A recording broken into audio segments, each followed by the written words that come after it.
7 గంటలకి బాలానగర్ పోలీస్ స్టేషన్కి ఒక సమాచారం వచ్చింది. ఆ సమాచారం ప్రకారం నర్సాపూర్ ఎక్స్ రోడ్ సమీపంలో ఒక unknown male dead body around age 35 to 40 years ఉంటుందని చెప్పేసి ఒక సమాచారం వచ్చింది. ఆ సమాచారం ప్రకారం మా ఎస్హెచ్ఓ గారు స్టాఫ్ వెళ్ళి ఆ బాడీని పరిశీలించి ఆ బాడీని ఇమ్మీడియట్గా హాస్పిటల్కి షిఫ్ట్ చేయించడం జరిగింది. దాన్ని మర్డర్ కేసుగా మనం నమోదు చేయడం జరిగింది 302 కింద, ఓల్డ్ సెక్షన్ ఐపీసీ కింద. సో దాని ప్రకారం మనం ఇన్వెస్టిగేషన్ చేసుకుంటూ వెళ్ళగా అతని పేరు కృష్ణ గౌడ్ అనే అతను ఆటో డ్రైవర్గా పనిచేస్తుంటాడు. అతని వయసు 35 సంవత్సరాలని తెలిసింది.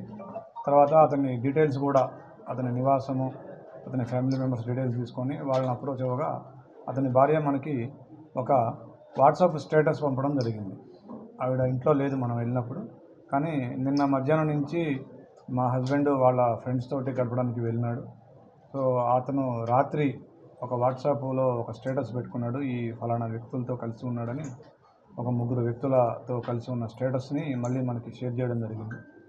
దాంతో ఆ వ్యక్తులు ఎవరైతే ఉన్నారో వాళ్ళని మనము విచారించి ఎవరెవరు ఉన్నారని తెలుసుకొని ఇన్వెస్టిగేషన్ చేసి వాళ్ళని మనం అదుపులో తీసుకోవడం జరిగింది.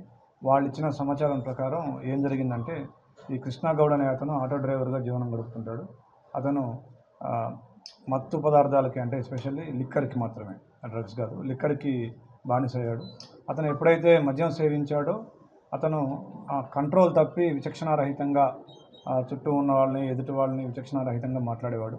ఆ క్రమంలోనే ఆకుల కృష్ణ అనే అతనితోటి గతంలో ఒక ఆటో రిపేర్ చేసిన సమయంలో ఉన్నటువంటి 500 రూపాయల గురించి ఘర్షణ పడినాడు. అతన్ని విచక్షణారహితంగా అతని కుటుంబ సభ్యులను కూడా కామెంట్ చేయడం, అట్లా తిట్టడం జరిగింది. దాంతో ఈ కృష్ణ అది మనసులో పెట్టుకొని ఎలాగైనా సరే ఇతన్ని అంతమొందించాలి, ప్రతీకారం తీర్చుకోవాలని చెప్పేసి తన మిత్రులు రవి, నరేష్, శంకర్ వీళ్ళందరితోటి సమాలోచన చేసి మాట్లాడుకొని ఇతన్ని ఒక పథకం ప్రకారం ఏడుపాయల టెంపుల్ అక్కడికి తీసుకెళ్ళడం జరిగింది.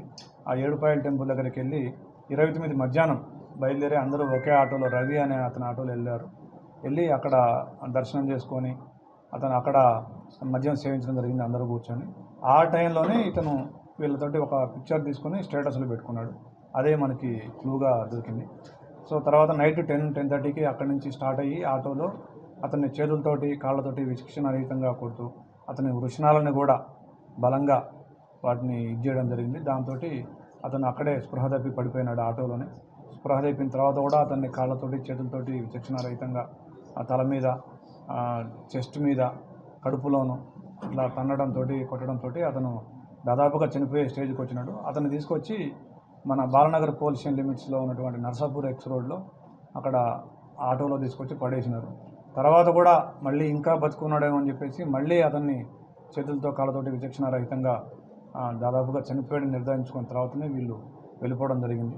నైటు 1 o'clockకి ఆ బాడీ 1-1:30 మధ్యలో ఆ బాడీ పడేసి వెళ్ళిపోయినారు. సో తర్వాత మనము ఆ క్లూస్ తీసుకొని ఒక ఆటో వచ్చిపోయిందని చెప్పేసి ఆ క్లూ కూడా మనకు దొరికింది. తర్వాత ఇతని డిసీజ్డ్ ఫోటోని మనం విస్తృతంగా సోషల్ మీడియాలో, తర్వాత లోకల్గా చూపించడంతో ఒక ఆటో డ్రైవర్ గుర్తుపడడం జరిగింది. తర్వాత అదంతా మనకి ఇప్పుడు దాకా మీరు చెప్పిందంతా కూడా అతను ఎవరు, ఎక్కడుంటాడో, అతని ఫ్రెండ్స్ ఎవరు, ఏం జరిగింది మొత్తం విచారించి ఇవాళ వీళ్ళని అదుపులో తీసుకోవడం జరిగింది. ఈ నలుగురిని ఇవాళ వీళ్ళని మనం రిమాండ్ చేస్తాము.